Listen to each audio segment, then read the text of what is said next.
जैसे कि आप जानते हैं कि हमारी दोनों एक्टिविटीज़ लाइब्रेरी और कारवा एक पब्लिक प्लेस में होती है। ये पब्लिक पार्क है और इस पब्लिक पार्क में हम ये चीज़ें संचालित कर पा रहे हैं। उसके पीछे जिनका जिनका समर्थन है, जिनका जिनकी मदद है, उसके प्रति हम हमेशा कृतज्ञ हैं। और हम ये विश्वास दिलाते हैं कि अगर हम पब्लिक स्पेस का इस्तेमाल कर रहे हैं, पब्लिक प्लेस का अगर हम इस्तेमाल कर रहे हैं, तो कहीं ना कहीं हम उस सामाजिक उद्देश्य, सामाजिक हितों को पूर्ण करने के लिए कर रहे हैं। और हमारा इसके पीछे और कोई मकसद और कोई स्वार्थ बिल्कुल भी नहीं है, हम ये विश्वास दिला के कह सकते हैं। ये पहल निरंतर चलती रहेगी अगर हमारे साथ आपका साथ, आपका समर्थन हमेशा बना रहेगा।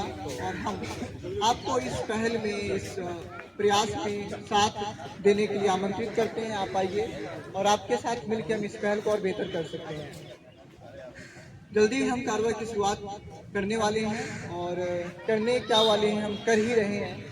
तो मैं सुधांशु शेखर जी को बुलाना चाहूँगा, जिन्होंने कारवा को इस जगह पे जिंदा किया और निरंतर ये कारवा न जाने कितने सारे लोगों का साक्षी रहा है, गवाह रहा है, एक सफ़र में ले जाने के लिए। ये सफ़र शुरू हुआ है, सफ़र चल रहा है और ये सफ़र जारी रहेगा। Thank you so much. Thank you so much Prateek. तो जैसा कि प्रतीक ने बताया कि 1.5 साल लगभग अब कारवा और बीएचसी की लाइब्रेरी दोनों ने 1.5 साल की समय सीमा को छू लिया है लगभग। और उसके पीछे जो फैक्टर्स रहे हैं, उसके पीछे जो कारण रहे हैं, जो रीजंस रहे हैं, वो भी प्रतीक ने गिनाए। और उसमें सबसे अहम जो कारण रहा है वो है यहाँ के लोगों का साथ, प्यार और खास तौर से स्टूडेंट की फ्रेटर्निटी ने, जो कम्युनिटी ने जो इस चीज को अंगीकार किया, library free open book library के कॉन्सेप्ट को, उसके बाद उसके 1 महीने बाद कारवा के कॉन्सेप्ट को, एक एक्सप्रेशन के मंच को, जिस तरीके से स्टूडेंट की कम्युनिटी और बाकी यहाँ के लोकल कम्युनिटी ने जिस तरीके से एब्जॉर्ब किया यहाँ की लाइफ स्टाइल में, यहाँ की एक्टिविटीज में, वो काबिले तारीफ था। और हमारे लिए वो मोटिवेशन निरंतर हर रोज, हर सप्ताह, हर महीने एक ये मोटिवेशन होता है। ऐसी कहानियां मैं हमेशा कहता हूँ, हर वीक कोई ना कोई ऐसी कहानी मुझे कारवा को लेकर के सुनने को मिलती है जो बहुत सकारात्मक होती है। गाहे बगाहे कोई ऐसा कुछ कभी कोई सजेशन आता है कि कारवा में थोड़ा ये भी करवा लीजिए, लेकिन इतनी अच्छी मुझे संवेदनाएं मिलती हैं फोन के माध्यम से, लोग मिलते हैं तब यहाँ पे जो लोग आते हैं, मैं हमेशा से कहता हूँ, मैंने खुल के कहा है कि यहाँ पे आने वाले को हम पुरस्कार नहीं देंगे। और पुरस्कार एक हमने शुरू भी किया, कुछ एक पुरस्कार हमने शुरू किए थे, लेकिन उसे भी निरस्त कर दिया गया। उसके पीछे रीजन ये था कि हम यहाँ पे किसी तरह की प्रतिस्पर्धा नहीं पैदा करना चाहते, क्योंकि ऐसे ही प्रतिस्पर्धात्मक माहौल में काफी घुटन सी एक घुटन भरा माहौल पैदा हो चुका है। और उसी माहौल से निजात दिलाने का एक छोटा प्रयास है कारवा, जो कि लोगों ने बहुत स्वीकार किया, लोगों ने बहुत तहे दिल से इस चीज को स्वीकार किया। तो निरंतर 1 साल से ऊपर होने को आया है और लोगों ने जो एक्सेप्टेंस कारवा के मंच को दी, हम उसके रीजंस अगर खंगालेंगे तो बहुत रीजंस निकल करके सामने आते हैं। लेकिन मैं तो यहाँ तक कहता हूँ कि जो सोशियोलॉजी के स्टूडेंट हैं, आप इसे एक एक्सपेरिमेंट के तौर पे देखें, इसके ऊपर आप एनालिसिस करें, आप रिसर्च करें कि क्यों कोई मुहिम जिसका उद्देश्य कोई आर्थिक सफलता प्राप्त करना नहीं था, या फिर कोई एक जो कहते हैं कि एक आजकल जो चलती है परंपरा स्टार्टअप की और फिर यूनिकॉर्न बनने की प्रतिस्पर्धा, उनका लक्ष्य कुछ और होता है ना। हमने कोई वैसा लक्ष्य अपने लिए पाला, बावजूद उसके आखिर क्या क्या ऐसे रीजन आए, क्या क्या ऐसे कारण हुए हैं जो लोगों ने इसे इस तरीके से एक्सेप्ट किया, इस कम्युनिटी ने उसे एक्सेप्ट किया। तो ये मुझे लगता है हमारी टीम की एनालिसिस तो चलती रहती है, और जो खास लोग कारवा से जुड़े हुए हैं, जो लगातार आते हैं श्रोता के तौर पे कहें या फिर जो परफॉर्मर के तौर पे कहें, उनके साथ तो ये सब वार्तालाप चलते रहती हैं। लेकिन मैं चाहता हूं कि अगर कोई व्यक्ति इसको एज अ सोशियोलॉजिकल एक्सपेरिमेंट के तौर पे अगर इस चीज को एनालाइज करना चाहता है तो दे मस्ट डू इट, क्योंकि ये वाकई एक सोचने वाली चीज है कि आखिर क्यों और भगवान करे कि इस तरह की प्रेरणा हमारे अंदर बनी रहे और लोगों के अंदर बनी रहे कि इस तरह की चीजें शुरू हो, इसमें आकर के जो लोग लाभान्वित हो रहे हैं और भी लोग लाभान्वित हो, बाकी जगह भी इस तरह की चीजें शुरू हो। तो ये आपके लिए भी, यहाँ पे छात्र की कम्युनिटी है, सोशियोलॉजी से बहुत लोग यहाँ पे I think as a subject भी उन्होंने ऑप्ट किया हुआ है, तो उनको होना चाहिए कि आप इस पे थोड़ा सा जरूर राय विचार करिए कि आखिर क्यों कोई मुहिम जो है सक्सेस को मैं उस पैमानों में नहीं रख रहा हूं जो कंपटीशन का क्राइटेरिया है। एक कॉम्पिटिटिव क्राइटेरिया के अंतर्गत सक्सेस की मैं बात भी नहीं कर रहा हूं, बट आप एक बार इसको परख करके देखिए कि आखिर क्यों कि ये मुहिम लोगों के बीच में इस तरह से स्वीकार करी गई है। बहुत अच्छा लगेगा हमें अगर कोई इस चीज को एक थ्योरेटिकल अप्रोच ही नहीं, प्रैक्टिकल तो आप यहाँ पे आकर सर्वे कर सकते हो। आप आइए यहाँ पे बैठे हुए लोगों से बातें करिए, और थ्योरेटिकल अप्रोच में अगर कोई वाकई एक कंसाइज रूप में इस चीज को यहाँ पे लेके आता है कि क्यों, उसके अकॉर्डिंग कोई सोशियोलॉजी का स्टूडेंट और एक सोसाइटल एक्सपेरिमेंट के तौर पे जिस चीज की शुरुआत हुई वो क्यों इस कम्युनिटी के बीच में इस तरह से एक्सेप्टेड हुई, अगर हमें वो साझा करेगा हमारे साथ तो हमें तो वाकई बहुत पसंद आएगा। तो कारवा का मंच लग चुका है, जो भी हमारी आवाज, जो जहां तक भी हमारी आवाज जा पा रही होगी, मैं रिक्वेस्ट करता हूं कि जहां भी आप लोग होंगे और जो रेगुलर पार्टिसिपेंट है वो भी, और जो नए आगंतुक यहाँ पे जो पहली बार आ रहे होंगे पार्क में, जिनको कारवा का फॉर्मेट नहीं पता होगा, तो वो भी प्लीज आइए। मंच सज चुका है, चीजें लग चुकी है। आज लाइब्रेरी नहीं लग रही है क्योंकि कुछ कारणों से हमें स्थगित करनी पड़ी है लाइब्रेरी। वैसे लाइब्रेरी जो वहां पे जो सर्कुलेशन टेबल बैठते हैं प्रतीक, तो वो हमारे पास है। यहाँ पे कोई अगर किताब वगैरह वापस करने की कोशिश करने आया था और देखा है कि किताबें नहीं है तो वापस हो गए, तो वो आ सकते हैं। आई थिंक किताबें तो वापस हो सकती हैं, राइट? तो किताबें अगर किसी को वापस करनी है तो वो आ सकते हैं। कारवा का मंच सज चुका है, पार्टिसिपेशन के लिए ओपन है। जिनको भी पार्टिसिपेट करना है they are most welcome. 20 participant से ज्यादा, अगर 20 पार्टिसिपेंट के बाद कोई आता है हमारे पास पार्टिसिपेशन की रिक्वेस्ट करने के लिए, हम एंटरटेन नहीं कर पाएंगे किसी भी कीमत पे। तो प्लीज, हम हमेशा से पिछले 1 महीनों से रिक्वेस्ट करते आ रहे हैं कि आप समय की पाबंदी का ध्यान रखिए। हमारे पास, जैसा प्रतीक ने भी साझा किया, एक पब्लिक प्लेस पे हम ये ऑर्गेनाइज करते हैं इवेंट। हमारे साथ कुछ एडमिनिस्ट्रेटिव फैक्टर्स होते हैं, कुछ पैमाने होते हैं जिनको हमें फुलफिल करना पड़ता है, और एक डेकोरम का ध्यान रखना पड़ता है, डिसिप्लिन का ध्यान रखना पड़ता है। इसीलिए हमें समय सीमा का उल्लंघन नहीं करना है। चीजों को बेहतर तरीके से एग्जीक्यूट आगे भी करते रहने के लिए हमें इन सब चीजों को मद्देनजर रखना पड़ता है। तो मैं फिर से रिक्वेस्ट करूंगा कि जहां कहीं भी मेरी आवाज जा पा रही है, जहां कहीं तक भी आप, they are most welcome. Those who want to participate, they are most welcome. आप प्लीज आ सकते हैं और यहाँ पे पार्टिसिपेट कर सकते हैं। तो 5 मिनट के बाद ऑफिशियली हम कारवा की एंट्रीज शुरू करेंगे, आफ्टर 5 मिनट्स, राइट? तो 5 मिनट के बाद आज के कारवा की शुरुआत हम करेंगे। फिर से रिक्वेस्ट करूंगा कि जो कोई भी है अपना नाम लिखा दे पार्टिसिपेशन के तौर पे जो करना चाहते हैं। 20 प्रस्तुतियों के बाद हम प्रस्तुतियां नहीं लेंगे at any cost. Thank you so much. उसे जब मंच चाहिए था उसे नहीं मिल पा रहा था, और इस चीज की कोई गारंटी नहीं है कि अभी हम लोग आपस में किसी 1-2 प्रशंसक से ऐसे ही बात कर रहे थे, आप कंपटीशन क्लियर कर लेंगे, आप डिपार्टमेंट में चले जाएंगे, लेकिन क्या वहां पे आपको इस तरीके से खुले मंच से अपनी भावनाओं को व्यक्त करने की आजादी मिलेगी? नहीं मिलेगी। क्या प्रतिभाओं को रखने की आजादी मिलेगी? वो मरते जा रहा है। एक कोमल पहलू जो होता है इंसान के अंदर, वो खत्म होता जा रहा है। ये मौका है कि आप उस चीज को जिंदा करने के लिए इस तरह के मंच का फायदा उठाइए। लोगों ने उठाया है इन अ पॉजिटिव वे, और उनके अंदर एक स्पार्क देखी गई है। कैसे उनके चेहरे खिल उठते हैं जब इस मंच से उतरते हैं। लोग प्लान करने लगे हैं कि इसके जरिए, कारवां के जरिए नहीं, कि हमें इस एक्टिविटी को करने के बाद मुझे ये समझ में आया कि हम ऐसे ऐसे आगे बढ़ना चाहते हैं। तो प्लीज आई रिक्वेस्ट कि जो भी यहाँ पे है मौजूद लोग, खास तौर से स्टूडेंट कम्युनिटी से, this is a very rare opportunity और हम लाते हैं आपके लिए खास तौर से स्टूडेंट की कम्युनिटी में, जो तैयारी करने वालों की कम्युनिटी है, अनऑर्गेनाइज्ड वो कम्युनिटी है, उनके बारे में अगर आप कॉलेज का एक बैनर लेके जाते हैं, किसी बॉडी का बैनर लेके जाते हैं, उनको बहुत अपॉर्चुनिटी मिलती है। इस कम्युनिटी को वैसे रिकॉग्निशन नहीं मिलती।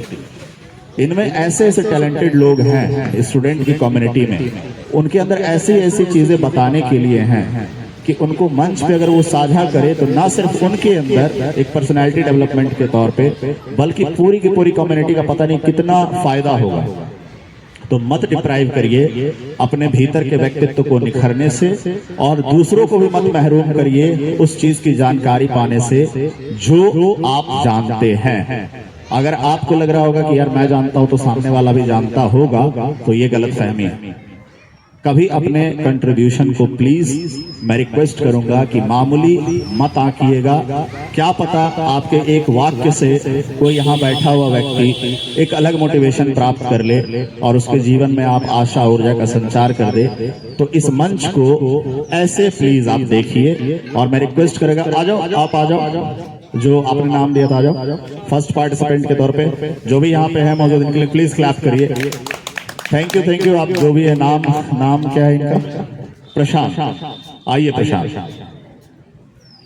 प्रशांत नाम के यहाँ पे बहुत सारे पार्टिसिपेंट्स आए हैं, अलग अलग शेड्स, अलग अलग कलर। आइए प्रशांत, क्या सुनाएंगे आप?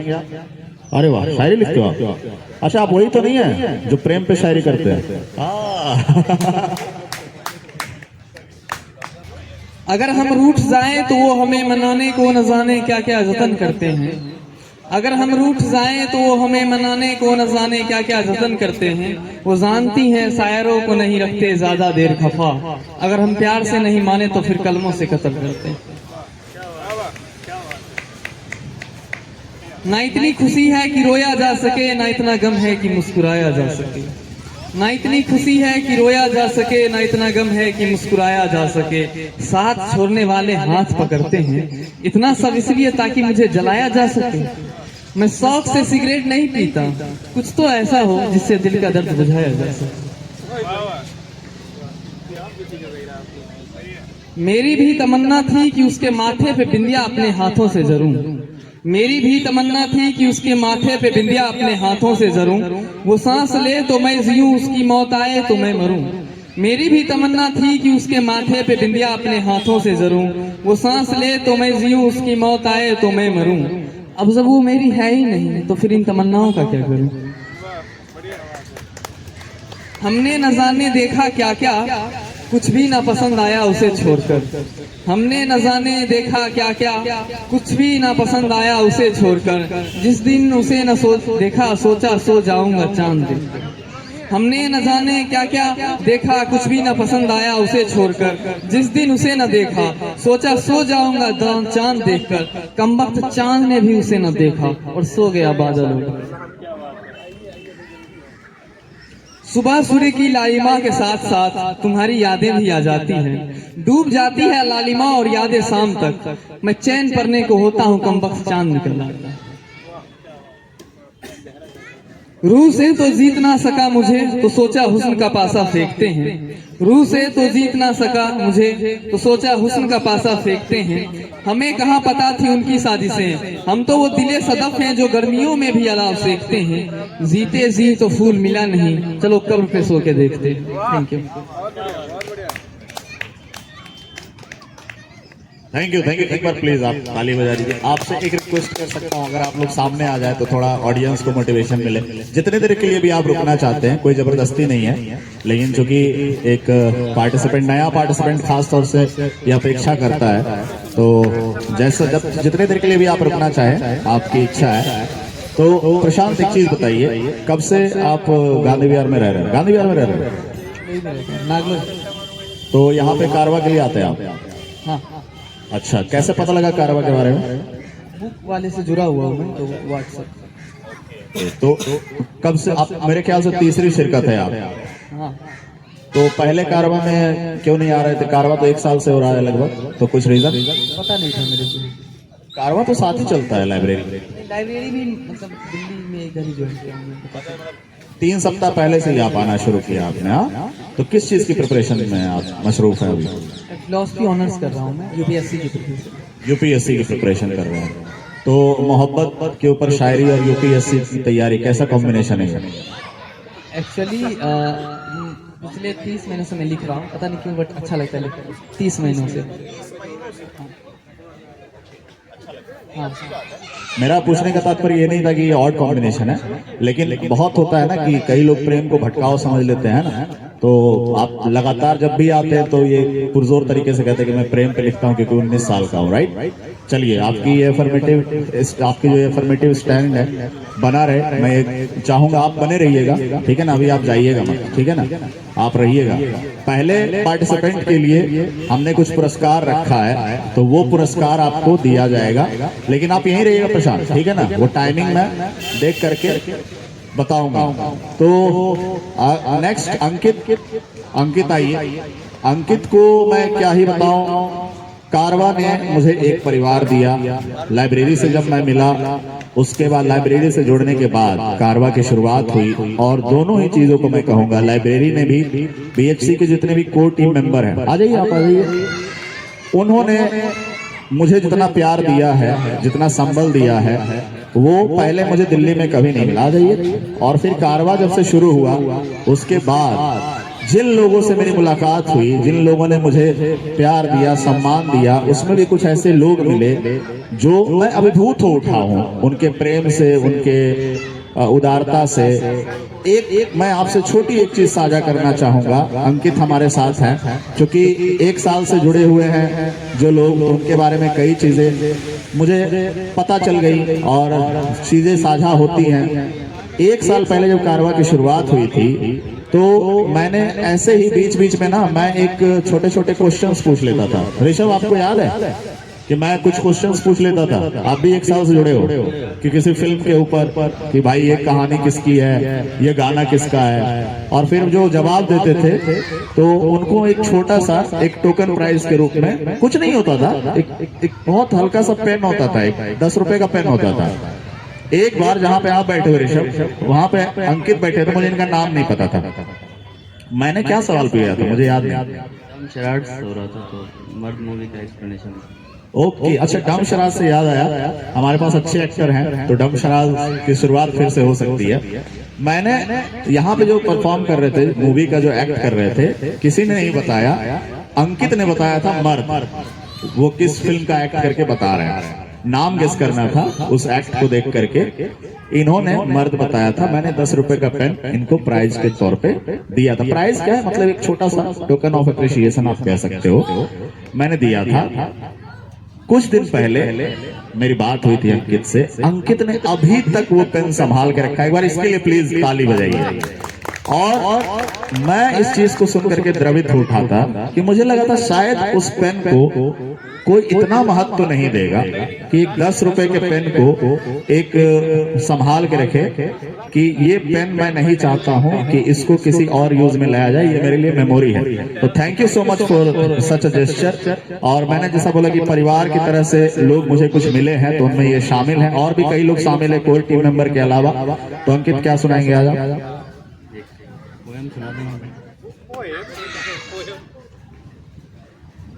भैया की हर बार कंप्लेन रहती थी कि कविताएं कम आ रही हैं, और ओरिजिनल कविताएं तो और कम आ रही हैं अपनी लिखी हुई। हमारे पास स्टॉक उतना ज़्यादा है नहीं, बट कोशिश करेंगे एक अपनी लिखी हुई एक कविता सुनाने की। ये कविता है एक ऐसे ही रात में देखे हुए सपने को कुछ भी एक वर्ड्स देने के। तो ये कुछ ऐसा है कि एक ख्वाब देखा बिखरा सा, एक ख्वाब देखा बिखरा सा, क्षितिज पर सूरज था निखरा सा, कुछ बादलों के गुच्छे थे नील नभवर, कहीं उपवन में कलरव था सरगम सा। थी एक नदी जो कल कल बहती थी, एक नाव दिखी जो हिचकोले भरती थी, पनघट पर थी सखियां अटखेलियां करती, मोजरों के झुरमुट से कोयल गाती थी। कुछ फूल खिले थे रम्य मनोहर, कुछ बिखरे धरा पर जीवन खोकर, थे देवत्व मार्ग पर कुछ प्रतिपादित, माली ने रखा जिन्हें संजोकर। पर हवा में खुशबू सबकी थी, कभी महकते पुष्प कभी मोजरें महकती थी, कभी पनघट से हंसी का एक सिलसिला आता, कभी कोयल का राग अपनी ओर लिए जाता। यह परिदृश्य अलौकिक था, अद्भुत था। न जाने मैं सुध में था या मंत्रमुग्ध था। सोचा इस अनुभव को हृदय में बसा लूं, दृष्टि सीमा से परे एक अद्भुत चित्र सजा लूं। मूंद लिए दृग दोनों और इंद्रियां सारी खोली, कुछ रंग भरे सुगंध के भरली कोयल की बोली। सरिता के कलकल स्वर में चिड़ियों का कलरव भोला, रंग गई हृदय का कोरा कागज अरुणोदय की अनुपम बेला। सहसा कौधी दामिनी, एक आहट से जीवन मिटा दे ऐसी शक्ति की स्वामिनी। ऐसी शक्ति के आगे आंखें मेरी टिक ना पाई, गिर गई पल के झटके से हृदय गति थर्राई। क्षण भर में एक शांत व्याप्त हो गया, मानो काल चक्र समाप्त हो गया। बहती नदी रुक सी गई, सूरज की किरणें कहीं छुप सी गई। हवा का झोंका ठहर सा गया, खो गई खुशबू, सन्नाटा लहर सा गया। तभी कहीं दूर किसी पपीहे ने आवाज दी, जल की हर बूंद को ये प्रेम की पुकार थी। घनघोर घटा ने उत्तर इसका बड़े प्रेम से पहुंचाया, सावन की फुहार से नव जीवन हर्षाया। जागा मैं मुस्कान लिए, जीवन का अमूल्य ज्ञान लिए। अनेक अर्थ से इस स्वप्न के पर मैंने एक ही पहचाना। अनिश्चितताओं के भंवर में देखा सुख दुख का ताना बाना। प्रेम की एक पुकार से जीवन फिर से खिल जाएगा। प्रेम की धूरी सुख दुख का पहिया, जीवन चलता जाएगा। बहुत बहुत बहुत धन्यवाद, बहुत धन्यवाद अंकित। अच्छा, शब्दों का चयन देखिए, मैं ना इस चीज को लेकर के बहुत मतलब I feel very obliged and grateful कि जिस तरह के शब्दों का चयन मैंने देखा यहाँ पे जो कविता करते हैं लोग, बहुत अच्छे अच्छे शब्द लेकर के आते हैं, बहुत अच्छे अच्छे शब्द, मतलब उनके कविताओं में एक गंभीरता दिखती है। और तभी मैं कहता हूँ कि प्लीज आप लोग जो लिख रहे हैं उसे जरूर लाइए, उसे जरूर लाइए, क्योंकि आपको लग रहा हो कि शायद आप अच्छी कविता नहीं लिख रहे हैं या जो चीज लिख रहे हैं उतनी दमदार नहीं है। मैं इनके बारे में बताऊं, मेरी फेवरेट है, इन्होंने सुना चुकी है, अफगानिस्तान। मुझे याद है क्योंकि मैं यहाँ पे कारवा के मंच से अगर मैं जुड़ा हूँ पार्टिसिपेंट से तो बहुत वैसे कनेक्टेड हूँ। इनकी प्रतियां, इनकी कविताएं मुझे याद है। ऐसा नहीं कि बस आया और गया, यार ठीक है आप अंकित आ रहे हैं, विवेक आ रहे हैं, उज्ज्वल आ रहे हैं, प्रतीक आ रहे हैं, दैट्स इट। नो, मुझे याद रहती है कि किस व्यक्ति ने क्या प्रस्तुति दी थी। अभी एक भाई साहब आए थे, उन्होंने एआई के ऊपर एक कंपोजिशन सुनाई थी। उनको शायद ये कल्पना भी नहीं थी कि मैं उस चीज को याद रखूंगा कि उसने क्या प्रस्तुति दी है। और प्रस्तुतियां काफी अच्छी होती है, काफी दमदार होती है, उम्दा होती हैं। आप प्लीज, खासतौर से मैं कविताओं के बारे में कह रहा हूं, अगर आप लिखते हैं, गद्य भी लिखते हैं, पद्य नहीं सिर्फ गद्य भी लिखते, कविताएं नहीं, आप अगर पोएट्री नहीं प्रोज भी आपके पास है बताने को, सुनाने को, तो आप जरूर लाइए। कारवा के मंच में किसी तरह की बाध्यता नहीं है कि आपको यही सुनाना है। मैंने हमेशा ये बोला है, कारवा का मंच कोई म्यूजिकल नाइट भी नहीं है।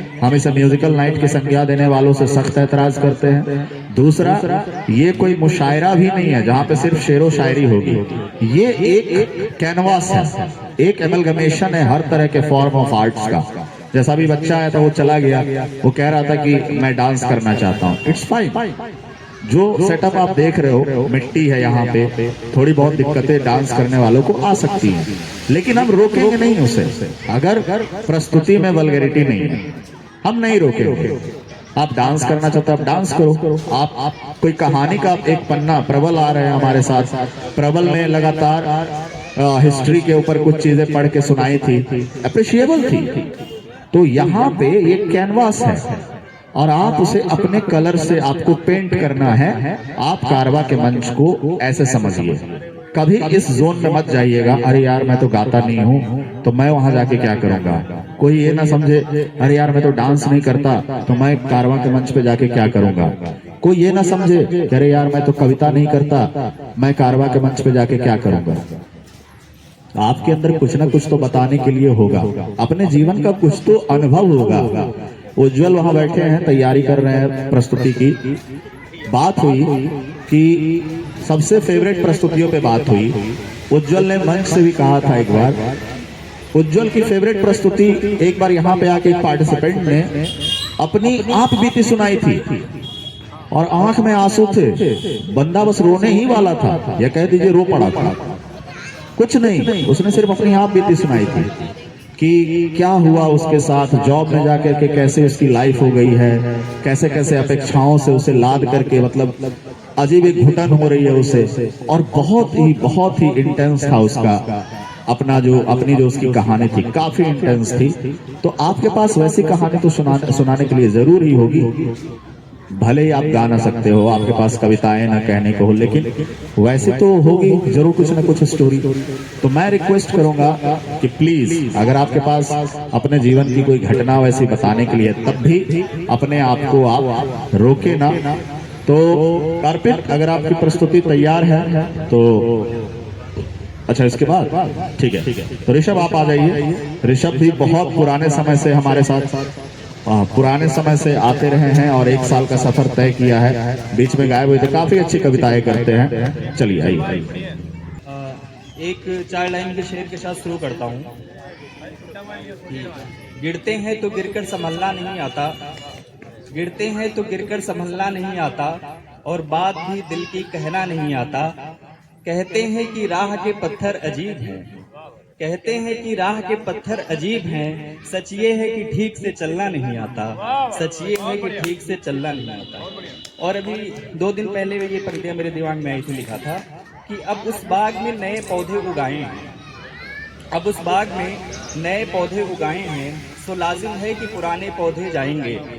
इन तारों की भी एक उम्र है सुना है मैंने, तारों की भी एक उम्र है सुना है मैंने, भला ये कब तक आसमां में टिमटिमाएंगे।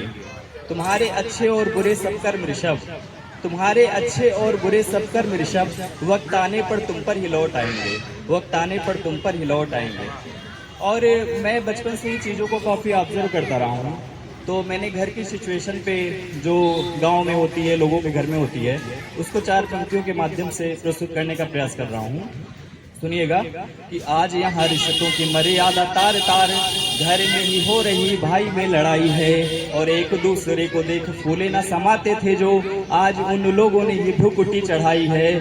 साथ मिल बैठ के जो पढ़ते थे बच्चे कभी, आज वही बैठ दूर करते पढ़ाई है। और कभी एक चूल्हे पे जो बनता था खाना यारों, आज हर चूल्हे की कपनी कढ़ाई है, आज हर चूल्हे की कपनी कढ़ाई है। Thank you. और ये मैं काफ़ी टाइम बाद इन सब रचनाओं को बोलने जा रहा हूँ, 2018 के बाद करीब, क्योंकि उसके बाद कभी मौका नहीं मिला और टाइम भी नहीं मिला, अपनी तैयारी में व्यस्त हो गया। लेकिन आज यहाँ प्रस्तुत करूँगा। ये मैंने पहली कविता लिखी थी 12th क्लास में, और मेरे पिताजी लेके गए थे मुझे कवि सम्मेलन, तब वहाँ से मैं प्रभावित हुआ था कि ये सारी इनकी खुद की रचनाएं हैं। बड़ा अच्छा लगा था देख के। तो एक बार मेरा भी मन था कि मंच पे अपनी रचनाएं बोलूं, और ऐसे पेपर पढ़ रहा था मैं, न्यूज़पेपर, तो उस पर आतंकवादी हमला हुआ था, तो उस पर मैंने लिखा था कि उस पाकिस्तान के प्रधानमंत्री थे तब नवाज शरीफ 2016 में, तो उन्होंने एक बयान दिया था कि हम अन्य देशों से आतंकवाद खत्म करने के लिए अन्य देशों का सहयोग करेंगे। लेकिन एक उसमें दिक्कत थी कि अपने ही देश से आतंकवाद खत्म नहीं कर पा रहे हैं और अन्य देशों के सहयोग की बात कर रहे हैं और नियम उल्लंघन करते रहते हैं, हमसे उत्पन्न हुए हम ही पे हमला करते हैं। तो उस पर लिखा था कि जिससे तुम उत्पन्न हुए हो, जिससे तुम उत्पन्न हुए हो उसी पे हमला करते हो, जिससे तुम उत्पन्न हुए हो उसी पे हमला करते हो, समझ के बच्चा छोड़ दिया तो नियम उल्लंघन करते हो। जिससे तुम उत्पन्न हुए हो उसी पे हमला करते हो, समझ के बच्चा छोड़ दिया तो नियम उल्लंघन करते हो। लखवी जैसे आतंकी को तुम सजा नहीं दिलवा पाए, हाफिज सईद को सूली पर तुम अब तक ना लटका पाए। आतंकी को अपने घर में तुम दिया पनाहे करते हो, समझ के बच्चा छोड़ दिया तो नियम उल्लंघन करते हो। आतंक तुम्हारी सड़कों पर, पेशावर पे हमला हुआ था स्कूल पर, तो छोटे छोटे बच्चे मारे गए थे, तो उस पे लिखा था कि आतंक तुम्हारी सड़कों पर बेखौफ दहाड़ा करते हैं, अब स्कूलों के जमादार खूनों को बुहारा करते हैं। आतंक खात्मे की फिर तुम क्यों झूठी बातें करते हो, समझ के बच्चा छोड़ दिया तो नियम उल्लंघन करते हो। स्कूलों पे अब तेरे छाया आतंकी साया है, इन हैवानों को फिर भी तू अब भी समझ न पाया है। अरे खत्म आतंकी नेटवर्कों को करने से क्यों डरते हो, समझ के बच्चा छोड़ दिया तो नियम उल्लंघन करते हो। बाप बाप ही होता है, बाप बाप ही होता है, बेटा बेटा ही होगा। बाप का जिगरा बड़ा बहुत, बेटे का छोटा ही होगा। और लेकर जिगरा छोटा इतना, आतंक बहुत क्यों करते हो? समझ के बच्चा छोड़ दिया तो नियम उल्लंघन करते हो।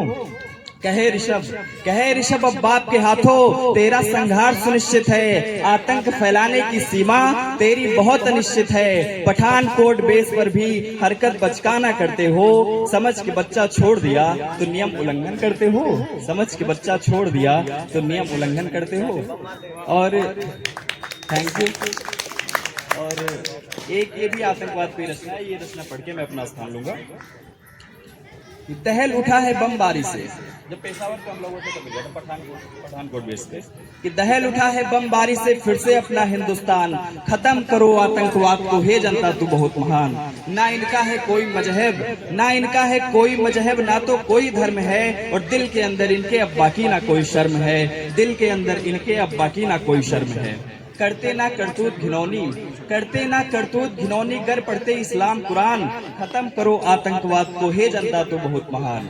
जीव जीव को मारे, जीव जीव को मारे, अब मैं कैसे ये बर्दाश्त करूं? अरे दिल कहता हथियार उठाकर इनका सत्यानाश करूं। जड़ से फेंक उखाड़ो इनको, नष्ट करो अब इनका नाम। खत्म करो आतंकवाद को, हे जनता तो बहुत महान। खत्म करो आतंकवाद को, हे जनता तो बहुत महान। बहुत बड़े जल्लादी हैं ये, बहुत बड़े जल्लादी हैं ये। शेष नाइन में मानवता, एक ही ईश्वर की संतानें फिर भी करते दानवता। अरे छोटे छोटे बच्चों का कैसे करते तुम हो संहार। खत्म करो आतंकवाद को, हे जनता तो बहुत महान। हद गोलों से खेल रहे हो, हद गोलों से खेल रहे हो। कर्म को अपने भूल गए, अरे कर्म को छोड़ो, शर्म को छोड़ो, धर्म को अपने भूल गए। जन्नत जाने की इच्छा का त्याग करो तुम हुए हैवान। जन्नत जाने की इच्छा का त्याग करो तुम हे हैवान। खत्म करो आतंकवाद को, हे जनता तो बहुत महान। और ये काला नकाब पहन के आते हैं, वेश बदल कर आते हैं, तो उस पे लिखा था, धन्यवाद, कि वेश बदल कर आते हो। अरे मतलब इतना जिगरा है तो ऐसा हो खुले फेस से, तो वेश बदल कर आते हो, करते तुम हो क्यों बमबारी। देख तुम्हारी कायरता निंदा करती दुनिया सारी। सिर पर चढ़कर बोल रहा है, सिर पर चढ़कर बोल रहा है, नष्ट तुम्हें करने का काम। खत्म करो आतंकवाद को, हे जनता तो बहुत महान। जब मैं 12th क्लास में था तो न्यूज़पेपर के पिछले पृष्ठ पे खबर छपी थी कि एक आतंकवादी की मां ने जब संगठन में जाने से रोका तो उसने अपनी मां को ही बीच चौराहे पे सूली पे लटका दिया। तो उसमें लिखा था कि जिस मां ने तुमको जन्म दिया, जिस मां ने तुमको जन्म दिया, उस मां के भी तुम हुए नहीं। कर्म तुम्हारा मन होता था, कर्म के अपने हुए नहीं। अपनी मां की हत्या करके किया चरित्र को लहूलुहान। खत्म करो आतंकवाद को, हे जनता तो बहुत महान। बुद्धि इनकी हुई कलंकित, बुद्धि इनकी हुई कलंकित। मानवता अब बची नहीं, रूस फ्रांस के पलटवार की आवाज इन्होंने सुनी नहीं। इनको सबक सिखाना है, इनको सबक सिखाना है, अब इसमें ही है अपना मान। खत्म करो आतंकवाद को, हे जनता तो बहुत महान। अंतिम पंक्तियां हैं कि अब हुआ अगर हमला फिर से, अब हुआ अगर हमला फिर से तो विश्व युद्ध छिड़ जाएगा। अगर विश्व की जनता भड़क उठी नामो निशान मिट जाएगा। अब जनता तेरे हाथों में ही अपनी रक्षा, अपनी शान। खत्म करो आतंकवाद को, हे जनता तो बहुत। जय हिंद, जय भारत।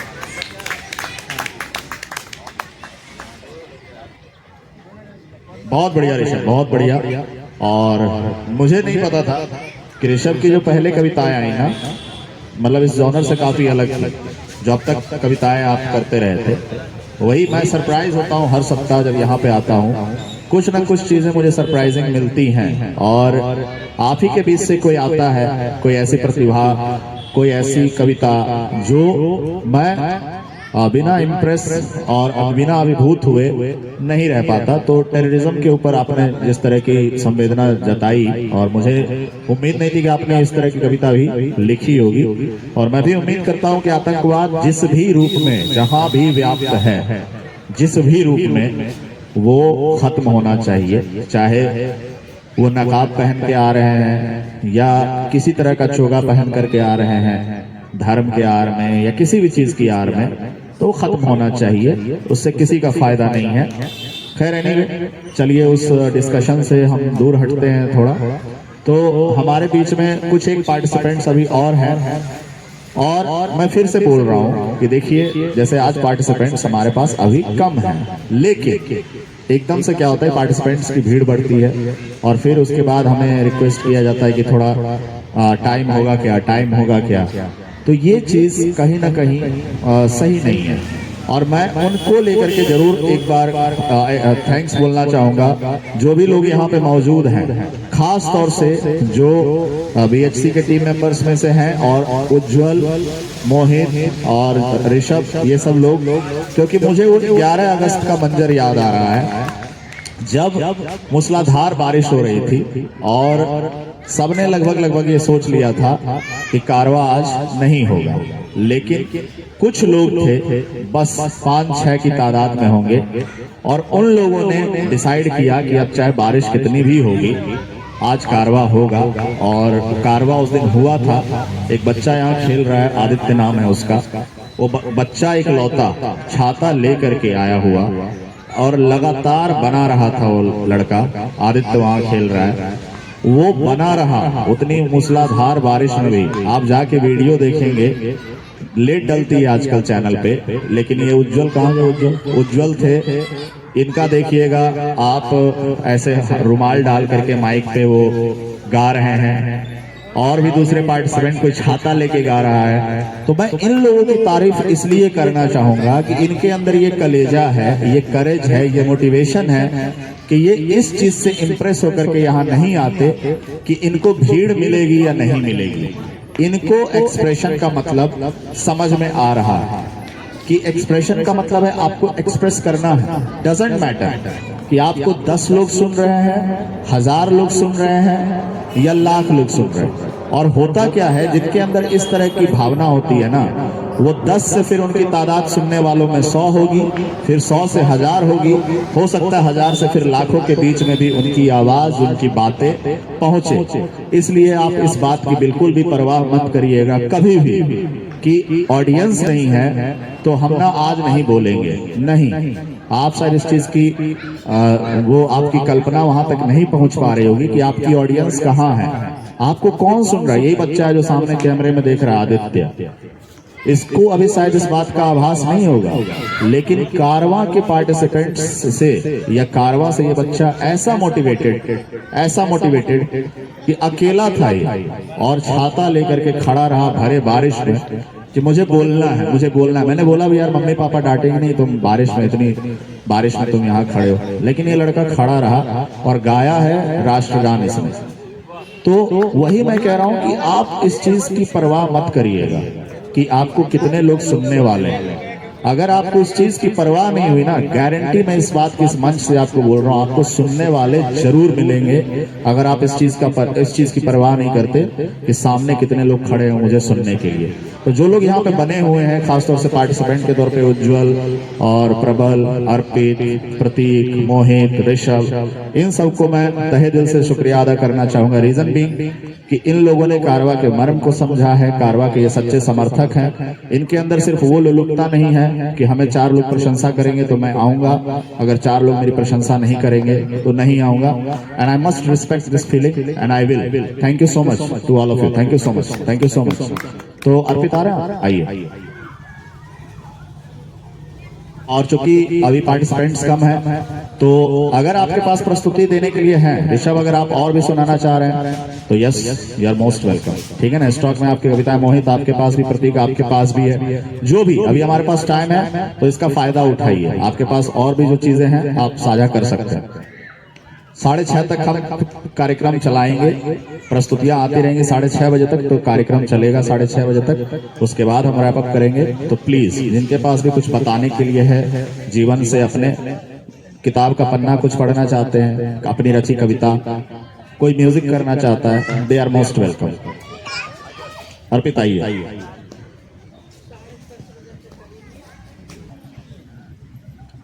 तो गुड इवनिंग एवरीवन। मैं बहुत दिनों बाद यहाँ पे आया हूँ। वैसे ये कारवा का महत्व है जो मैं यहाँ पे खड़ा होकर बोल पा रहा हूँ अपना, वरना पहले तो इतना भी कॉन्फिडेंस नहीं था कि मैं यहाँ पे आके बोल पाऊँ।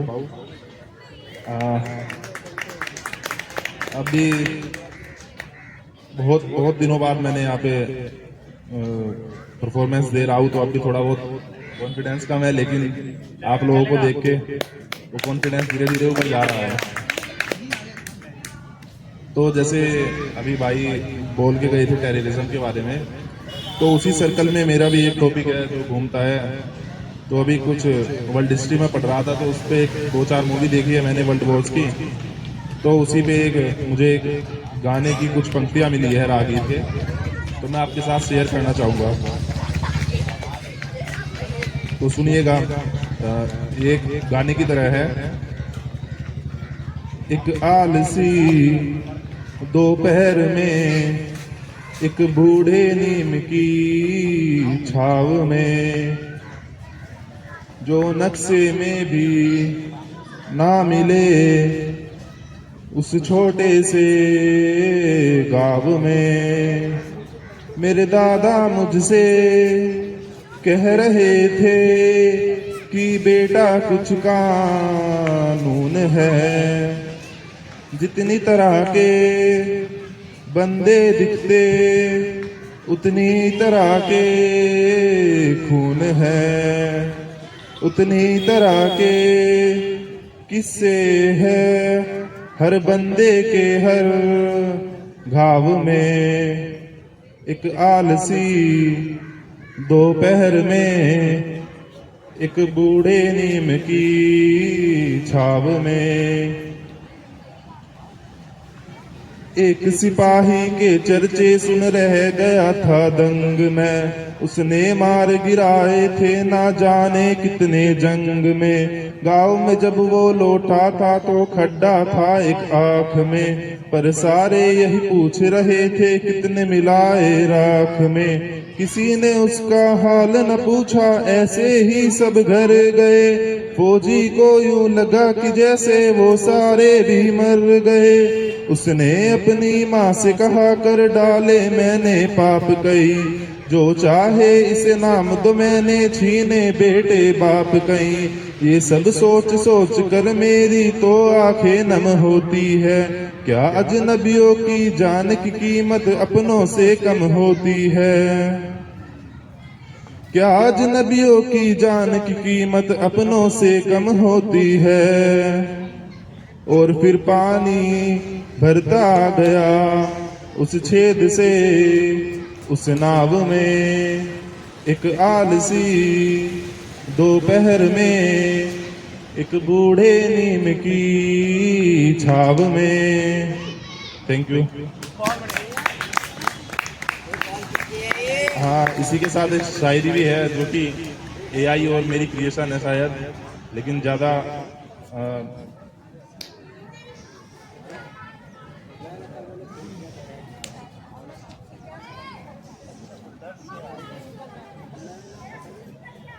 ये भी उन फौजियों के दर्द को दिखलाता है जो कि वॉर्स में अपनी जान गंवाते हैं, या जो पूरी उम्र का उनका ट्रॉमा होता है उसके साथ जी पाते हैं बाद में वॉर्स के। लेकिन हम सब इसको तभी सेलिब्रेट करते हैं जब 15 अगस्त या 26 जनवरी आता है, लेकिन हम सब ये भूल जाते हैं कि साल के 365 दिन में से सिर्फ वही 2 दिन नहीं है जब हमको उनको याद करना है। जो साल के वो 363 बाकी के दिन है तब भी वो उसी बॉर्डर पर रहते हैं, तो उसी से रिलेटेड है। सॉरी, मुझको थोड़ा ट्यून नहीं आता है लेकिन मैं बोल दूंगा। गोलियों की बारिश में खड़ा वो जवान अकेला, कभी आंसू छिपाकर कभी खून बहाकर, मिट्टी की मूरत बनकर वो जाता है कहीं, अपने मुल्क की हिफाजत में खुद को बुलाकर। Thank you. यही था बस आज के लिए, बस बोल दिया मैंने जो मेरे मन में था।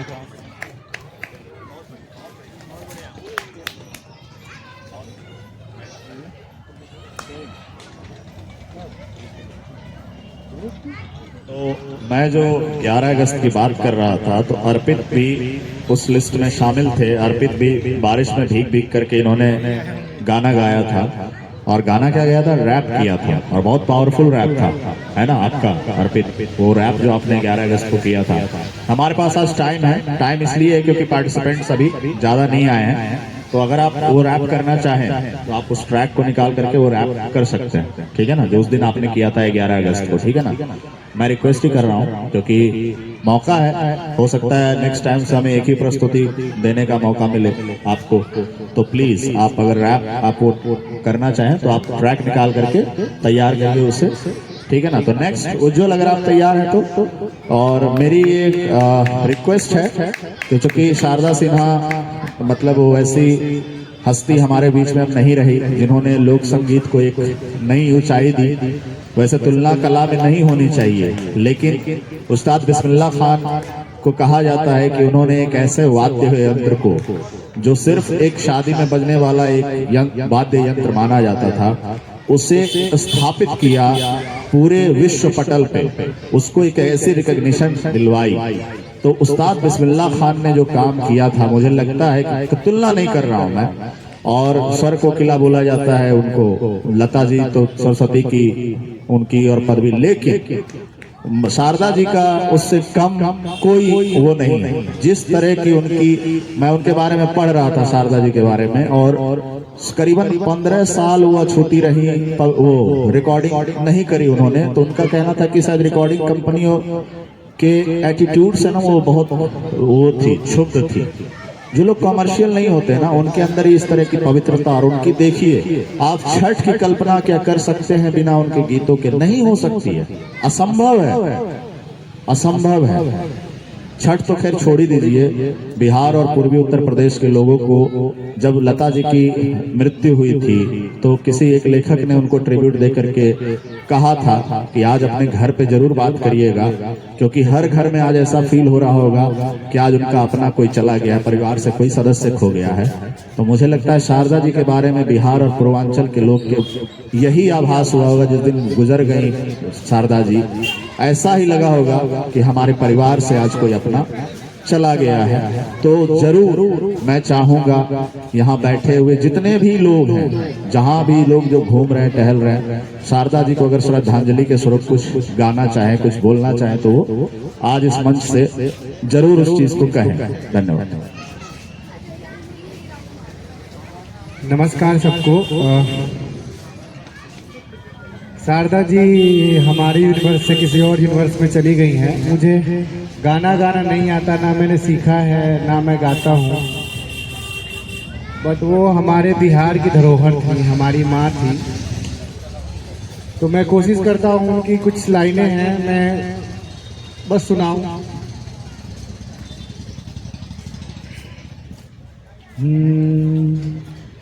बार बलम गईले पूर्वी बतनिया,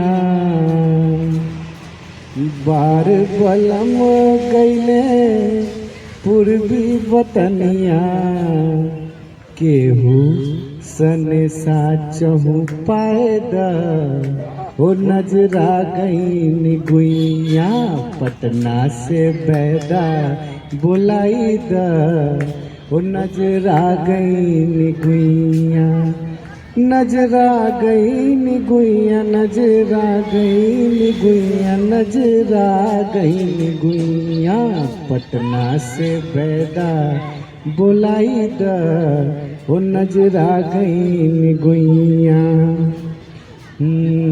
छोटकी ननदिया बड़ी सवतिनिया, छोटकी ननदिया बड़ी सवतिनिया, ननदो के गौना कराए दा हो नजरा गई निगुइया, पटना से बैदा बुलाई दा हो नजरा गई निगुइया। लहुरा देवरवा करेला छेड़खानी, लहुरा देवरवा करेला छेड़खानी, ए सासू जी समझाई दा हो नजरा गई निगुइया, पटना से बैदा बुलाई दा हो नजरा गई निगुइया। धन्यवाद।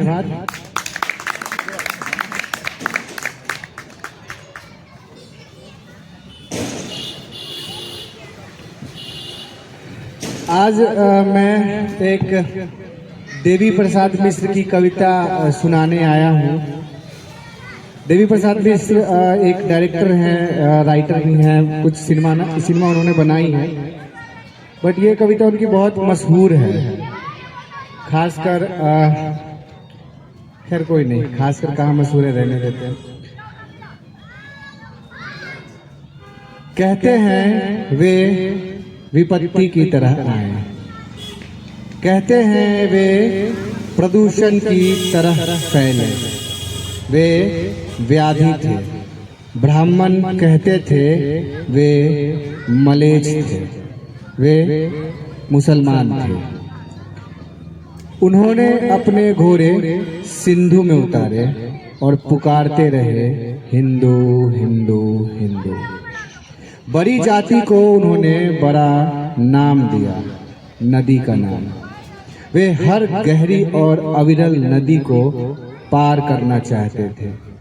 वे मुसलमान थे, लेकिन वे भी यदि कबीर की समझदारी का सहारा लिया जाए तो हिंदुओं की तरफ पैदा होते थे।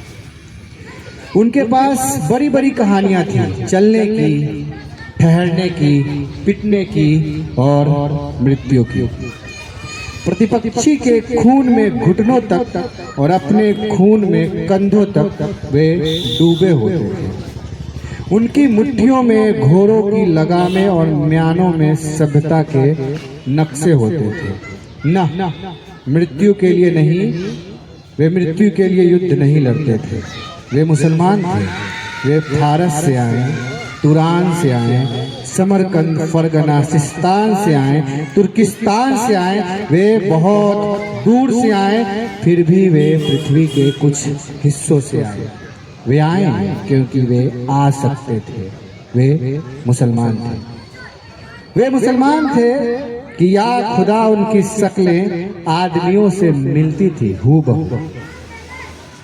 वे महत्वपूर्ण अप्रवासी थे क्योंकि उनके पास दुख की स्मृतियां थी। वे घोड़ों के साथ सोते थे और चट्टानों पर वीर बिखेर देते थे। निर्माण के लिए बेचैन थे। वे मुसलमान थे। यदि सच को सच की तरह कहा जा सकता है तो सच को सच की तरह सुना जाना चाहिए कि वे प्रायः इस तरह होते थे कि प्रायः पता ही नहीं लगता था कि वे मुसलमान थे या नहीं थे। वे मुसलमान थे। वे न होते तो लखनऊ न होता, आधा इलाहाबाद न होता, मेहराबे न होती, गुंबद न होता, आदाब न होता, मीर मखदूम मोमिन न होते, शबाना न होती। वे न होते तो उपमहाद्वीप के संगीत को सुनने वाला खुसरो न होता। वे न होते तो पूरे देश के गुस्से से बेचैन होने वाला कबीर न होता। वे न होते तो भारतीय उपमहाद्वीप के दुख को कहने वाला गालिब न होता। मुसलमान न होते तो 1857 न होता। वे थे तो चचा हसन थे। वे थे तो पतंगों से रंगीन होते आसमान थे। वे मुसलमान थे। वे मुसलमान थे और हिंदुस्तान में थे और उनके रिश्तेदार पाकिस्तान में थे। वे सोचते थे कि काश वे एक बार पाकिस्तान जा सकते। वे सोचते थे और सोचकर डरते थे। इमरान खान को देखकर वे खुश होते थे। वे खुश होते थे और खुश होकर डरते थे। वे जितने पीएससी की सिपाही से डरते थे उतना ही राम से। वे मुरादाबाद से डरते थे। वे मेरठ से डरते थे। वे भागलपुर से डरते थे। वे करते थे लेकिन डरते थे। वे पवित्र रंगों से डरते थे। वे अपने मुसलमान होने से डरते थे। वे फिलिस्तीनी नहीं थे लेकिन अपने घर को लेकर घर में, देश को लेकर देश में, खुद को लेकर आश्वस्त नहीं थे। वे उखड़ा उखड़ा राग द्वेष थे। वे मुसलमान थे। वे कपड़े बुनते थे। वे कपड़े सिलते थे। वे ताले बनाते थे। वे बक्से बनाते थे। उनके श्रम की आवाजें पूरे शहर में गूंजती रहती थी। वे शहर के बाहर रहते थे। वे मुसलमान थे लेकिन दमिश्क उनका शहर नहीं था। वे मुसलमान थे, अरब का पेट्रोल उनका नहीं था। वे दजला का नहीं, यमुना का पानी पीते थे। वे मुसलमान थे। वे मुसलमान थे इसलिए बचकर निकलते थे। वे मुसलमान थे इसलिए कुछ कहते थे तो हिचकते थे। देश के ज्यादातर अखबार यह कहते थे कि मुसलमान के कारण ही कर्फ्यू लगते हैं। कर्फ्यू लगते थे और एक के बाद दूसरे हादसों की खबरें आती थी। उनकी औरतें बिना दहाड़े मारे पछाड़े खाती थी, बच्चे दीवार से चिपके रहते थे। वे मुसलमान थे, इसीलिए जंग लगे तालों की तरह वे खुलते नहीं थे। वे अगर 5 बार नमाज पढ़ते थे तो उससे कई गुना ज्यादा बार सिर पटकते थे। वे मुसलमान थे। वे पूछना चाहते थे कि इस लाल किले का हम क्या करें। वे पूछना चाहते थे कि इस हुमायूं के मकबरे का हम क्या करें। हम क्या करें इस मस्जिद का जिसका नाम कुव्वतुल इस्लाम है, इस्लाम की ताकत है। अदरक की तरह वे बहुत कड़वे थे। वे मुसलमान थे। वे सोचते थे कि कहीं और चले जाएं, लेकिन नहीं जा सकते थे। वे सोचते थे यहीं रह जाएं, लेकिन नहीं रह सकते थे। वे आधा जीवा बकरे की तरह तकलीफ के झटके महसूस करते थे। वे मुसलमान थे, इसीलिए तूफान में फंसे जहाज के मुसाफिर की तरह एक दूसरे को भींचे रहते थे। कुछ लोगों ने यह बहस चलाई थी कि उन्हें फेंका जाए तो किस समुद्र में फेंका जाए। बहस यह थी कि उन्हें धकेला जाए तो किस पहाड़ से धकेला जाए। वे मुसलमान थे लेकिन चींटियां नहीं थे। वे मुसलमान थे, वे चूजे नहीं थे। सावधान, सिंधु के दक्षिण में सैकड़ों सालों की नागरिकता के बाद मिट्टी के ढेले नहीं थे। वे चट्टान और ऊन की तरह सच थे। वे सिंधु और हिंदू कुश की तरह सच थे। सच को जिस तरह भी समझा जा सकता हो उस तरह से वे सच थे। वे सभ्यता का अनिवार्य नियम थे। वे मुसलमान थे, अफवाह नहीं थे। वे मुसलमान थे, वे मुसलमान थे, वे मुसलमान थे। धन्यवाद। एक और कविता है, अभी मेरे पास टाइम मिला है, एक छोटी सी कविता मैं और सुना देता हूँ। अडम गोडवी की कविता, बहुत दिन हो गया अडम गोडवी साहब को पढ़े हुए, कि वेद में जिनका हवाला हाशिए पर भी नहीं, वेद में जिनका हवाला हाशिए पर भी नहीं, वे अभागे आस्था विश्वास लेकर क्या करें। वेद में जिनका हवाला हाशिए पर भी नहीं, वे अभागे आस्था विश्वास लेकर क्या करें।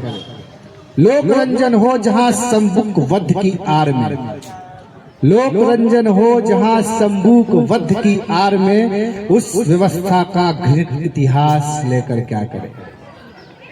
कितना प्रतिगामी रहा भोगे हुए क्षण का यथार्थ, कितना प्रतिगामी रहा भोगे हुए क्षण का यथार्थ, त्रासदी कुंठा घुटन संत्रास लेकर क्या करें।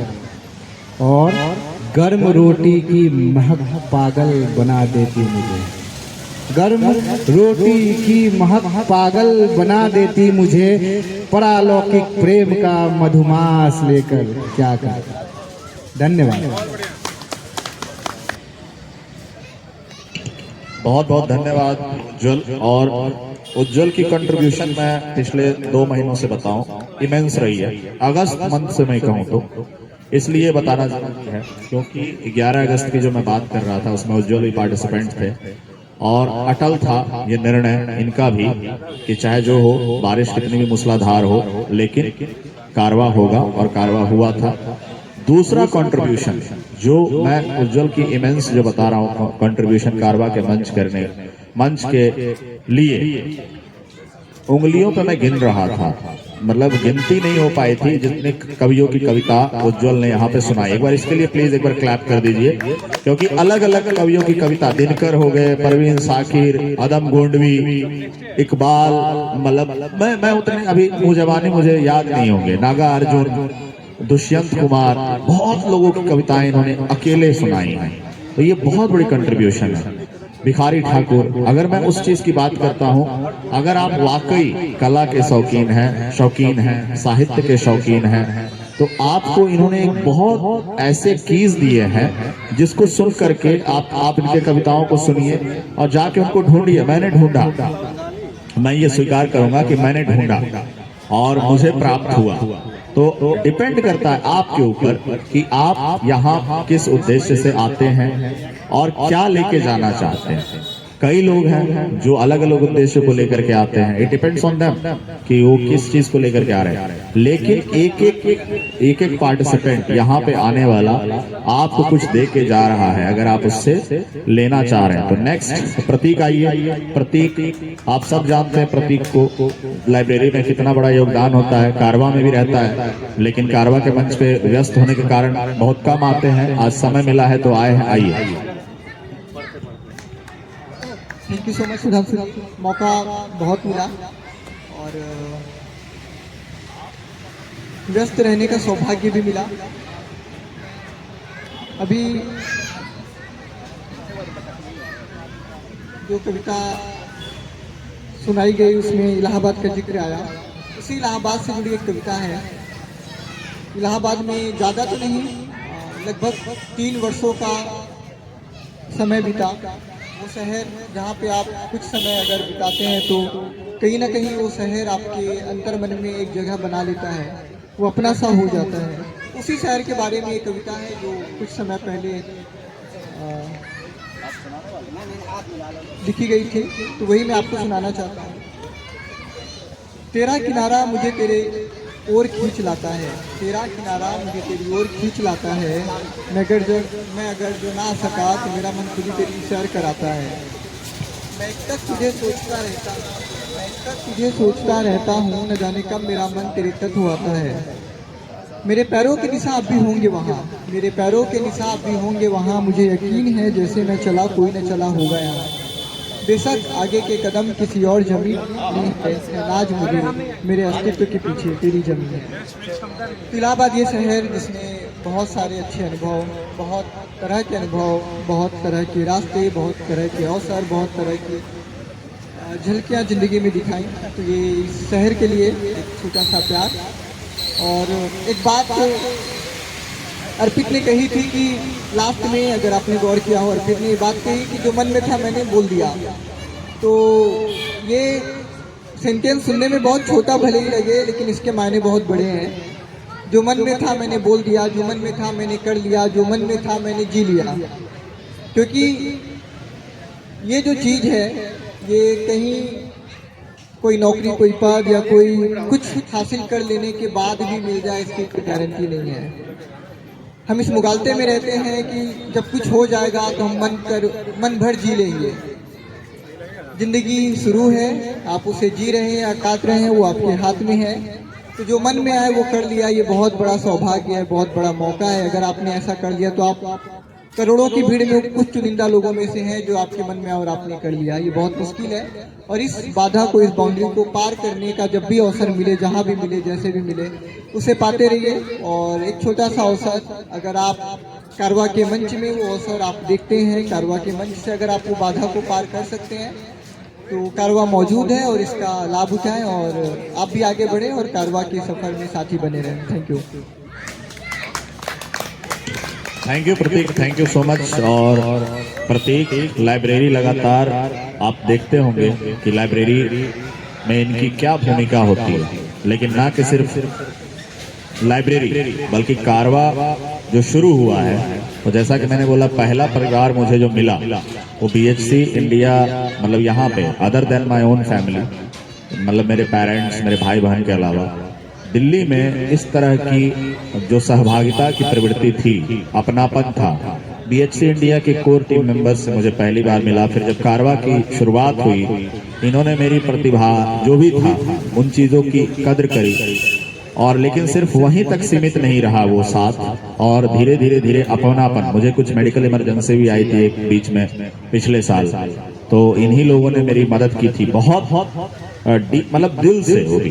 तो मैं तो हमेशा कृतार्थ रहूंगा बीएचसी टीम इंडिया का। और कारवा से फिर मुझे दूसरा परिवार मिला और इसी परिवार का एक हिस्सा बने, उसको मैं बुलाने से पहले मैं प्रशांत, आइए आप। मैंने एक चीज की शुरुआत की थी 2-3 कारवा पहले कि पहला पार्टिसिपेंट हमारा जो भी आएगा उसको कुछ एक टोकन के रूप में हम देंगे। उसके पीछे रीजन ये था कि अधिकतर, आज तो वैसे क्राउड यहाँ पे नहीं है, उसके बहुत रीजन है, इसलिए मैं कहता हूँ कभी आपको यहाँ पे ऑडियंस या क्राउड पे नहीं जाइएगा। यहाँ की क्राउड बहुत मतलब वैसी है, कांस्टेंट नहीं रहने वाली। कभी भीड़ आएगी एकदम से, कभी नहीं आएगी। और मैं हमेशा कहता हूं, इस कारवा के मंच को मैंने इसका नाम चेंज करके सेलिब्रेशन ऑफ एक्सप्रेशन रखा था। यहाँ हम एक्सप्रेशन को सेलिब्रेट करते हैं। एक्सप्रेशन को सेलिब्रेट इसलिए करते हैं क्योंकि सेलिब्रेशन ऑफ एक्सप्रेशन का मतलब ये है कि हमेशा हमें ताली बटोरने की वो कसक या आप कहिए अपेक्षा नहीं होनी चाहिए। आपका मोटिव ये होना चाहिए, मैं उस चीज को मानता हूँ, life is to express not to impress. और पहले पार्टिसिपेंट जो आते हैं उनकी मैं दो तरीके से इसलिए प्रशंसा करना चाहता हूं कि उस समय वहां पे मोर और लेस बहुत कम लोग होते हैं, बाद में भीड़ होने लग जाती है। आज हो सकता है छठ की वजह से या कुछ चीजों की वजह से आज उतने लोग नहीं है, लेकिन बाद में यहाँ पे क्राउड होता है तो कुछ लोगों की टेंडेंसी होती है जब भीड़ हो जाए तब हम आए, अपनी प्रस्तुतियां दें, गाना गाएं या फिर कविता कहें। उस चीज से ऊपर उठ करके जो फर्स्ट पार्टिसिपेंट होता है वो बिना इस चीज की परवाह किए कि भीड़ है या नहीं, ताली बजाने वाले लोग हैं या नहीं, जब वो आकर के यहाँ पे मंच पे प्रस्तुति दे रहा होता है तो आप समझ लीजिए कि आपके करेज का लेवल 2 गुना ज्यादा हो गया ऑलरेडी। और उस करेज को सैल्यूट करने के लिए मैं हमेशा से मतलब जब ये अवार्ड देता हूँ तो मैं यही कहता हूँ, the toughest step is the first step. जो पहला पार्टिसिपेंट यहाँ पे आ रहा है ना, वो दूसरों के अंदर एक करेज भी पैदा कर रहा है कि आप भी आइए और मेरी तरीके से आप भी बोल सकते हो। तो इसे मैं प्राइज की संज्ञा नहीं देता, एक टोकन ऑफ अप्रिशिएशन हमारी तरफ से बहुत छोटा सा। प्लीज इनके लिए ताली बजाइए प्रशांत के लिए, और आप आते रहिएगा प्लीज, है ना, आपकी हिम्मत ऐसे ही बढ़ते रहे।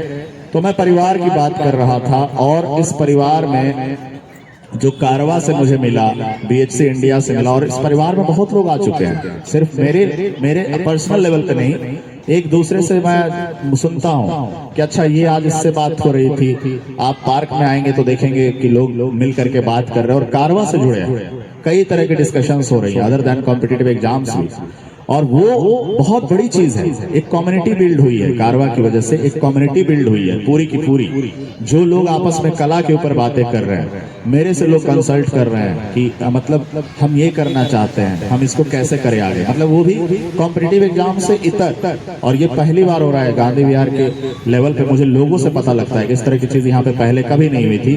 तो इसी कड़ी में परिवार का एक सदस्य और जुड़ा कुछ दिनों पहले हमसे, कुछ दिनों पहले नहीं, लगभग 1 साल का सफर होने को आया है। प्रबल हमारे साथ जुड़े किताबों के जरिए, किताबों के लाइब्रेरी को इन्होंने देखा, जैसे मैं किताबों से इंप्रेस होकर के आया था, किताबों के जरिए ही आया था, इस लाइब्रेरी से जुड़ा और फिर उसके बाद कारवा की शुरुआत हुई।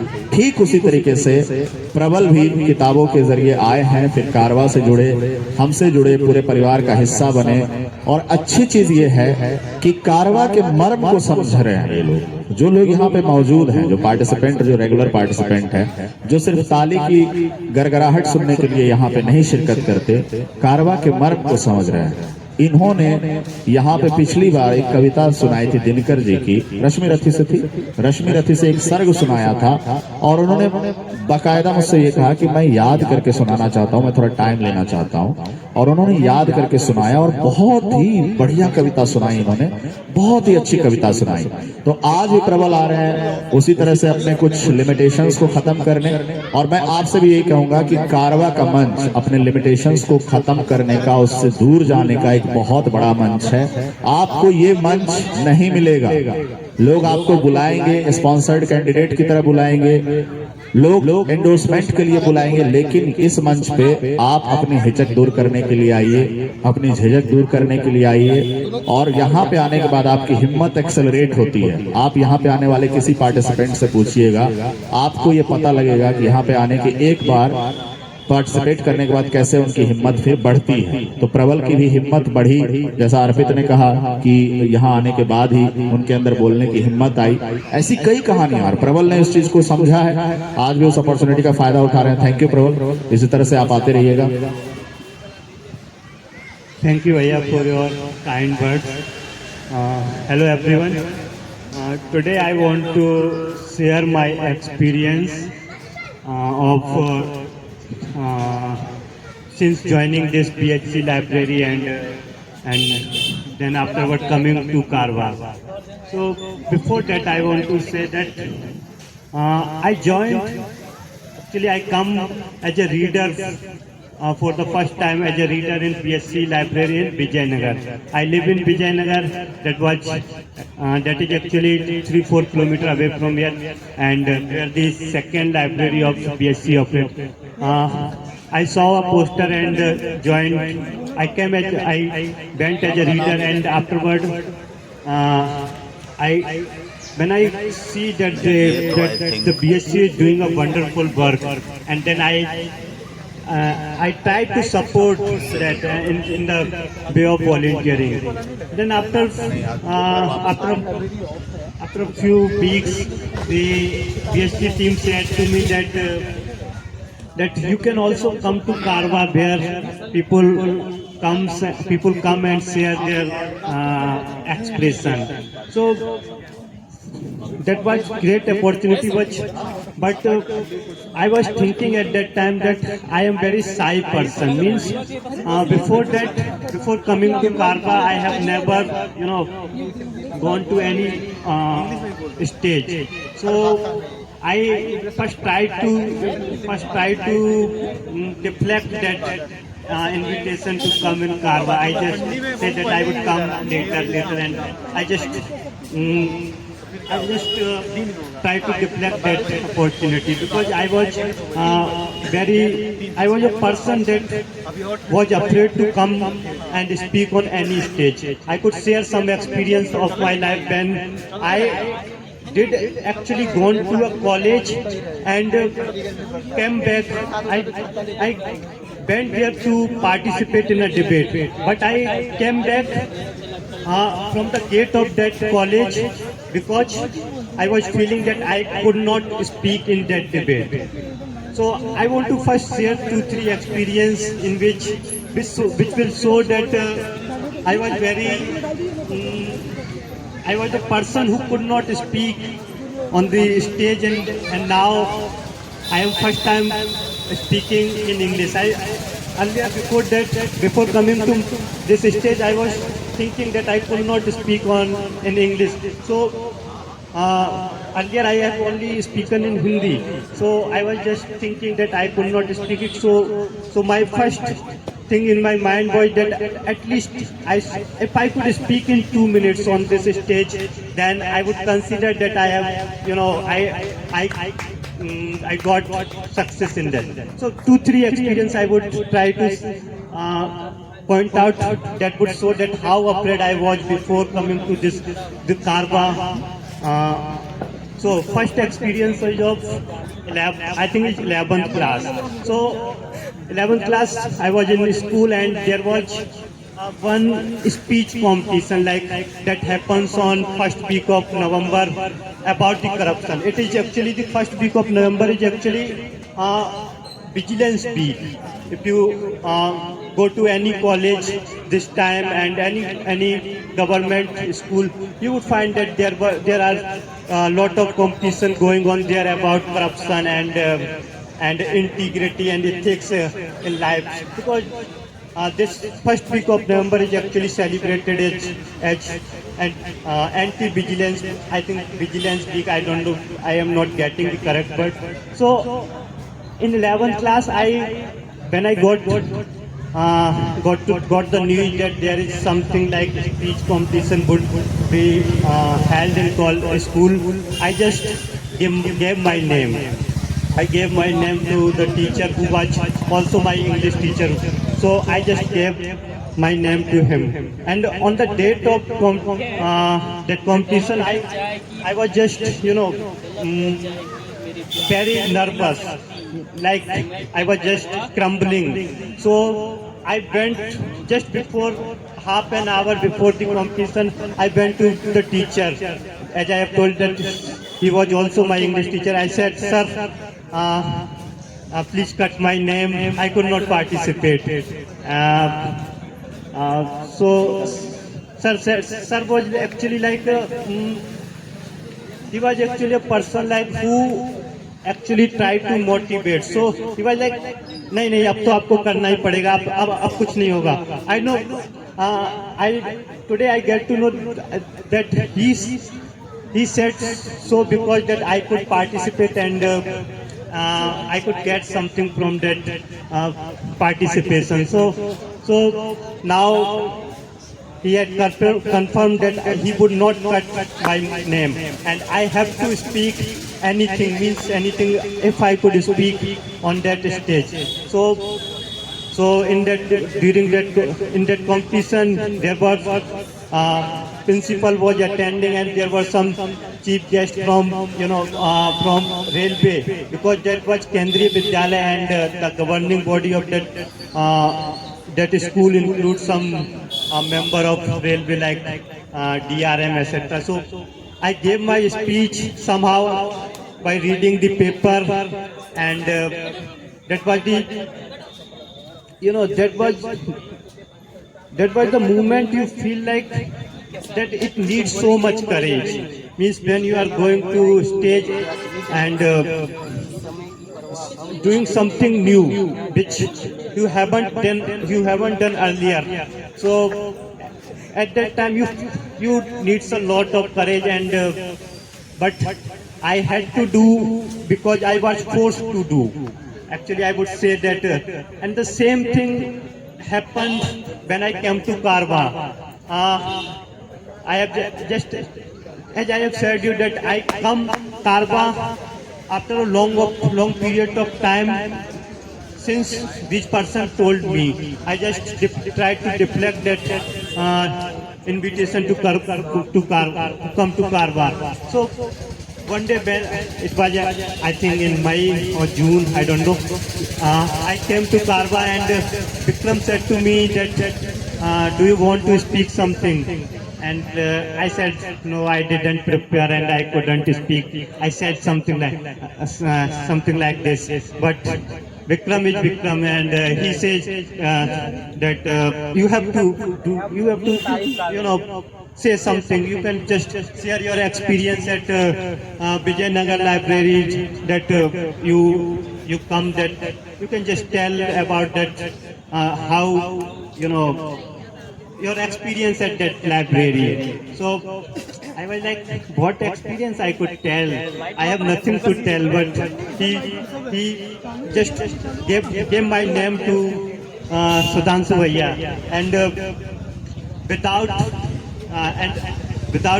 actually, like, I was not prepared, but he gave my name, and it was like he forced me to to come on the stage, and that was the first time. I was very afraid to come on this stage, and I somehow completed that 2-3 minutes by telling that how we clean that park, and how things we are doing in that BSc library. So that was my first experience of coming in on this stage, and that was also something like someone forced you to do something. So force that the person who compels you in. I learned that they are your good wishers. They want to your progress.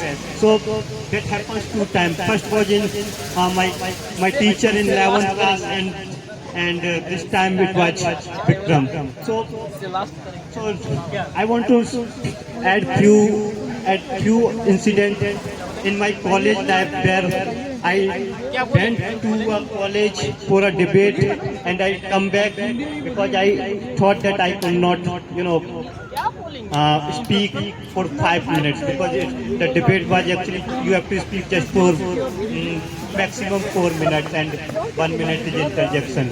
So I was in my college in 2nd year. So I somehow gave audition in debating society, and I in that audition I just somehow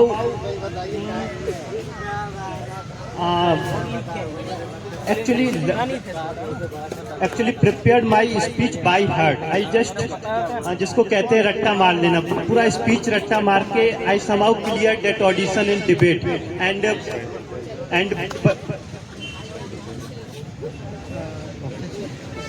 So somehow I got it in debating society, but for the first time when I have to go to get, there is one college in South Campus, Motilal Nehru College, and I just get myself registered in that college for debating. But at the day of debate, I went to the gate of the college and then came back.